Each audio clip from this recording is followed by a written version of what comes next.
Hi everyone, welcome back to Videos with Welty. My name is Miss Darcy from the Welty Environmental Center. Today on this April Fool's Day, I wanted to share with you a tricky nature subject that people often mix these two items up, which is antlers and horns.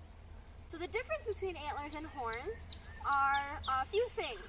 So antlers are found on animals in the Cervidae family, which include deer, elk, and moose. Antlers also have multiple points to them, so they have branching, whereas horns, they only have one point and no branching. Now, horns are found on the Bovidae family, like I said, so sheep, goats, and bison. They only have that one point to them, and instead of being made out of bone completely like our antlers are, horns are made out of bone, but also keratin coating on the outside. So keratin is also found in your fingernails and also your hair. Antlers also, they grow differently than horns do. So antlers fall off every year, so they don't stay on the animal permanently. So every late winter, early spring, antlers will fall off of our white-tailed deer here in Wisconsin. So when antlers start growing in late spring and early summer, they have what is called velvet on them. So it's kind of a covering or a skin covering that helps protect the antlers as they're growing and developing, as well as provides blood and nutrients to them as they're growing. After an antler is done growing in the season, then that velvet will die and start peeling off. And the deer like to rub that velvet off, as well as to sharpen their antlers. So what they'll do is they'll put their head down to a tree and they'll rub it up against the tree to sharpen these tines. Now while you're out hiking next time, you can look for some signs of deer. So look for our buck rubs that you can even see right here on this tree.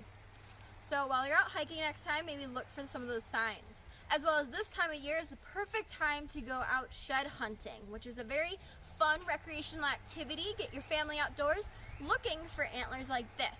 So as you can see, I have multiple different types of antlers here.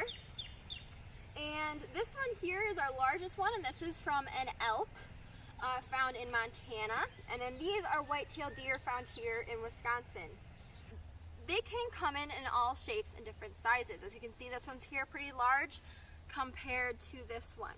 So a more mature buck or male deer might grow a much larger antler than a smaller buck or younger buck. And you can even see here, if you want to get closer, you can even see on this one it's a funky shape compared to this one here. And this one even has some shoe marks on it.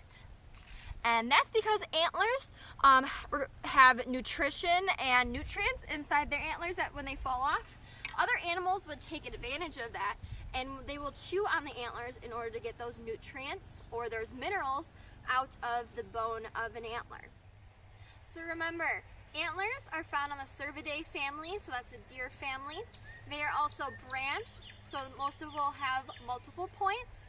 They're also non-permanent, so they will fall off every year. Whereas horns, they only have one point to them. They are permanent, so they stay on for that animal's life unless broken off. And they're found on the Bovidae family, so that's bison, goats, and sheep. So those are the difference between our antlers and our horns. I hope you enjoyed this video today, and we'll see you next time. Happy April Fool's Day!